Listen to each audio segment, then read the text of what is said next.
नमस्कार मंडळी, मी निखिल काटे लोकसंवाद मराठीच्या राजकीय कट्ट्यावरती सर्व प्रेक्षकांचं सहर्ष स्वागत करतोय।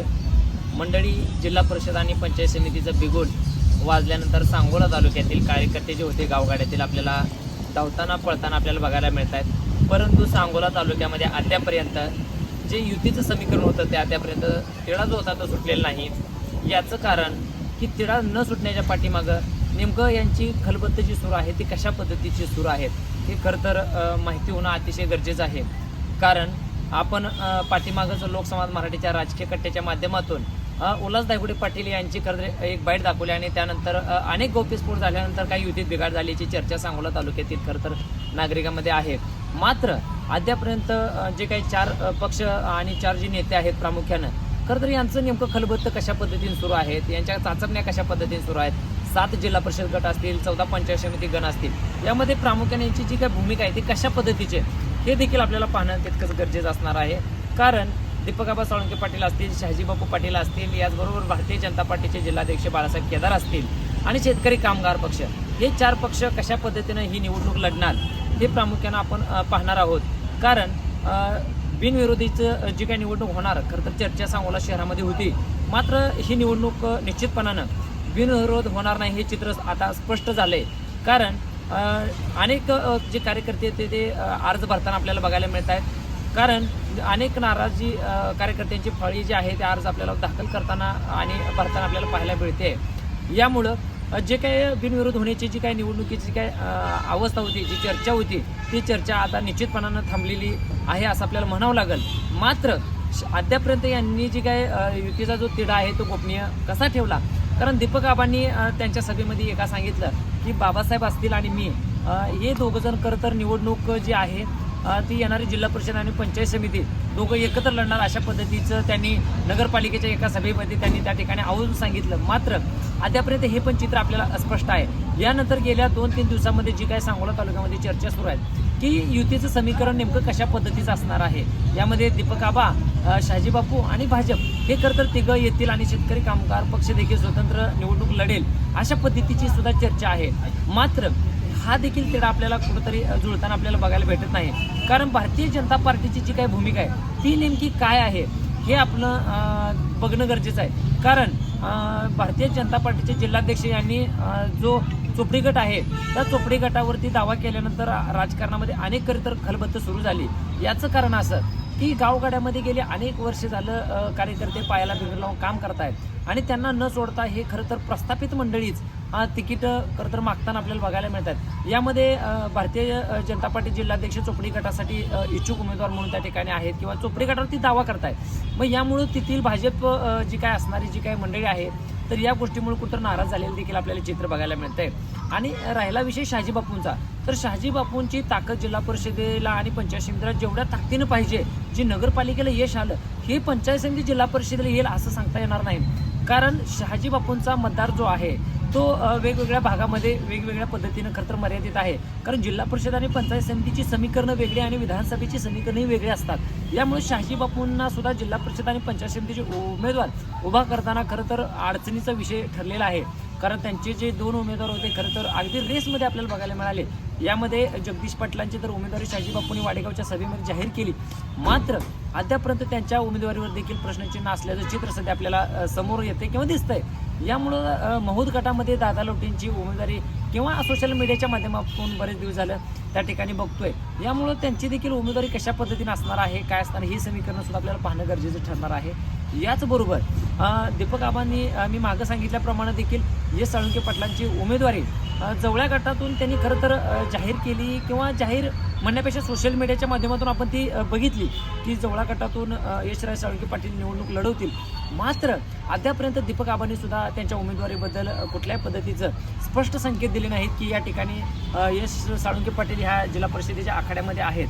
मात्र गिरडी गटाचा विषय जर आपण चर्चा केली तर गिरडी गटामध्ये जे काही इच्छुक उमेदवार होते ते मात्र अद्यापर्यंत ते देखील आपल्याला गुलदस्त्यातच असलेलं बघायला मिळतंय। मात्र जी काही 2-3 नावं चर्चेमध्ये होती तीच नावं आपल्याला चर्चेत प्रामुख्यानं आहेत। त्यामध्ये त्यांची जी काही समीकरणं असणार आहेत ही समीकरणं देखील आपल्याला पाहणं गरजेचं आहे।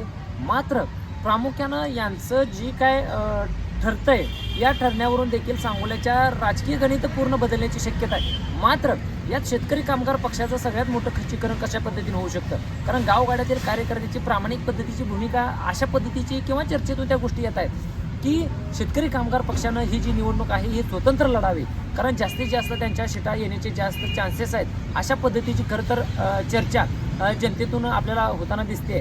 आणि याचबरोबर जर बघितलं तर शहाजी बापूंनी सुद्धा कुठल्याही युतीचं चर्चा न करता स्वतंत्र जर लढवलं तर निश्चितपणानं बापूंना सुद्धा यश या जिल्हा परिषद पंचायत समितीत येऊ शकतं. त्याचं कारण नगरपालिकेमध्ये भारतीय जनता पार्टीनं बापूंना कशा पद्धतीनं काही गोष्टी केल्या, या गोष्टीमुळं जो वोटर होता खरं तर बापूंना सहानुभूतीची लाट आली. कारण बापूंचे उमेदवार असतील, कार्यकर्ते असतील, हे निवडणुकीमध्ये पोलीस स्टेशनला जाणं, याचबरोबर त्यांच्या ऑफिसवर धाडी पाडणं, ह्या गोष्टी आपल्याला बघायला मिळाल्या. यामुळे कुठेतरी शहाजी बापूंना ही सहानुभूतीची लाट त्या ठिकाणी मोठ्या प्रमाणात मिळाली आणि शहाजी बापूंना ऐतिहासिक विजय त्या ठिकाणी मिळाला होता. मात्र आता जिल्हा परिषद पंचायत समितीला जर बापूंनं युती केली तर ह्या युतीचं नेमकं भारतीय जनता पार्टीसोबत जर युती केली तर शहाजी बापूंना सुद्धा मोठ्या पराभवाला सामोरं जावं लागलं, असं चित्र सध्या समोर येते. याचबरोबर दीपक आबांची युती देखील कोणाशी होते हे देखील आपल्याला पाहणं गरजेचं आहे. कारण सांगोल्याच्या या सगळ्या राजकीय वर्तुळामध्ये ही व्यक्ती केंद्रस्थानी आहे. कारण ह्यांना विचारात घेतल्याशिवाय कारण कुठल्याच राजकीय पक्षाची समीकरणं का जुळणं झाली हे देखील आपण पाहणं अतिशय गरजेचं असणार आहे. मात्र या सगळ्या गोष्टींपेक्षा ज्या कार्यकर्त्यांनी जे 10 वर्ष झालं काम केलं असेल, गावगाड्यात अनेक समस्या सोडवल्या असतील, मात्र यांना न्याय द्यायची वेळ आल्यानंतर या सर्वच खरं तर राजकीय मंडळींनी दंड थोपटले आणि आपलेच नातेवाईक, आपलेच काही जवळचे सहकारी त्यांना त्या ठिकाणी तिकीट देण्याची खरं तर चर्चा सुरू केली. याचबरोबर जर आपण प्रामुख्याने विचार केला तर सांगोल्यातील जी समीकरणं असणार आहेत यामध्ये एक दुसरा विषय असा येतोय की जे जिल्हा परिषद गट आपले 7 आहेत आणि पंचायत समितीचे जे 14 गण आहेत त्यामध्ये विविध प्रकारचं आरक्षण त्या ठिकाणी पडलेलं आहे. मध्ये गिरडे असेल, जवळा असेल, कडलास असेल, कोळा असेल, चोपडे असेल, एकतपूर, महूद ह्या भागामध्ये वेगवेगळ्या पद्धतीनं खरं तर आरक्षण पडलेलं आहे. मग त्या ठिकाणी पंचायत समिती असेल, जिल्हा परिषद असेल, त्याच खरं तर जातीचा उमेदवार त्या ठिकाणी ही राजकीय मंडळी देणार की आयात करून त्या ठिकाणी दुसरा उमेदवार बसवणार हे देखील पाहणं गरजेचं आहे. कारण अनेक राजकीय मंडळींकडून चाचपणी करत असताना चित्र असं आहे की ज्याचं प्राबल्य नसताना देखील कुठेतरी कास्ट फॅक्टर ह्यामध्ये चालतो का आणि जातीचं समीकरण जुळवून कशा पद्धतीने ही निवडणूक हाताळता येईल ह्याकडे सुद्धा ह्या राजकीय मंडळींचं पूर्ण लक्ष आहे. मात्र ज्या कार्यकर्त्यांनी अनेक वर्ष गावगाड्यामध्ये काम केलं त्या गावगाड्यातील कार्यकर्त्यांना न्याय देण्याची वेळ आली. मात्र आता आरक्षण त्या ठिकाणी ओपनचं असेल, त्याचबरोबर ओबीसी असेल किंवा मागासवर्गीय असेल, अशा खतर उमेदवारांना तिथं संधी देणे गरजेचं आहे. कारण आपण जर गिरडे गटाचा जर विचार करायचं म्हटलं तर त्या ठिकाणी पंचायत समितीची जी काही जागा आहे ती ओपनची आहे आणि जिल्हा परिषदला ओबीसी महिला खरं तर त्या ठिकाणी अशा पद्धतीची जागा आहे. मात्र त्या ठिकाणी चर्चा करताना प्रामुख्यानं पंचायत समितीला ओपनच्याच उमेदवाराला त्या ठिकाणी संधी देणार का? मग त्याच्यामध्ये बाबासाहेब असतील, त्याबरोबर शहाजी बापू असतील, त्याचबरोबर भारतीय जनता पार्टी असेल आणि त्यामध्ये प्रामुख्यानं दीपक आबा असतील, ही सर्व मंडळी त्या ठिकाणी ओपनच्या जागेला न्याय देतील. याचबरोबर जिथं ओबीसीचा आहे त्या व्यक्तीला न्याय देतील काय वेगळाच त्या ठिकाणी उमेदवार नेऊन बसवतील, ही खरं तर कार्यकर्त्यांच्यामध्ये एक संभ्रम अवस्था आणि खरं तर भीतीचं वातावरण आपण म्हणावं लागेल अशा पद्धतीचं एक वातावरण निर्माण झालेलं आहे. मात्र त्यांची समीकरणं अद्यापर्यंत अस्पष्ट आहेत. कारण ह्या मंडळींना नेमकं या निवडणुकीतून काय साध्य करायचं हे देखील आपल्याला पाहणं गरजेचं आहे. कारण धैर्यशील मोहिते पाटील जे की लोकसभेला खासदार या ठिकाणून आपल्याला बऱ्यापैकी मताधिक्य या ठिकाणी मिळालं आणि आजच अनेक ठिकाणी सोशल मीडियाच्या माध्यमातून बघितलं की धैर्यशील मोहिते पाटील या निवडणुकीमध्ये खरं तर एंट्री करणार आहेत. परंतु निवडणुकीमध्ये एंट्री करत असताना ते कुठल्या बेसवरती करणार हे देखील पाहणं गरजेचं आहे. मात्र सगळ्यात प्रामुख्यानं जर आपण विचार केला की ज्या निवडणुकीच्या तोंडावर ज्या व्यक्तीने याच्यामध्ये एंट्री केली ते म्हणजे अतुल पवार. अतुल पवारांचं नेमकं काय हे देखील खरं तर जनतेच्या समोर असणारा एक महत्त्वाचा प्रश्न आहे. अतुल पवारांनी खरं तर बघितलं तर जोरदार पद्धतीनं त्यांचं कामकाज सुरू केलेलं आपल्याला बघायला मिळतंय.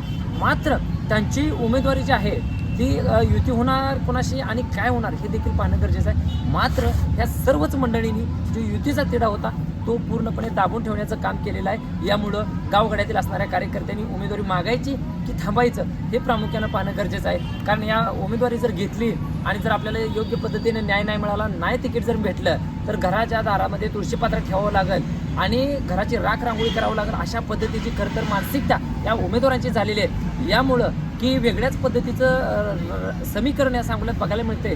कारण जे छोटे छोटे पक्ष आहेत किंवा जे काम करतायत मात्र तिकीट त्यांचं कापण्यात आले अशा कार्यकर्त्यांना खरं तर यावेळी संधी मिळते हे देखील पाहणं आपल्याला अतिशय महत्त्वाचं ठरणार आहे.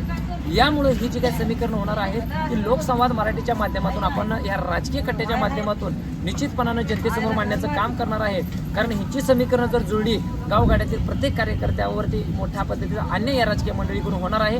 यामुळे कार्यकर्त्यांनी सुद्धा चांगल्या पद्धतीनं खरं तर तयारी सुरू केल्याचं चित्र आपल्याला सांगोला तालुक्यातील गावगाड्यातील कार्यकर्त्यामध्ये बघायला मिळते आणि हे चित्र ह्या निवडणुकीमध्ये शेवटच्या क्षणापर्यंत असावं अशा पद्धतीची खरं तर चर्चा या सांगोल्यामध्ये जनतेतून होत आहे. त्यामुळे आपण निश्चितपणानं बघूया की येणाऱ्या काळामध्ये किंवा येणाऱ्या ज्या काही 21 तारखेपर्यंत जी काही घडामोडी होणार आहेत त्या आपण लोकसंवाद मराठीच्या माध्यमातून सर्व प्रेक्षकांसमोर दाखवण्याचं काम या ठिकाणी निश्चितपणे करणार आहोत. धन्यवाद.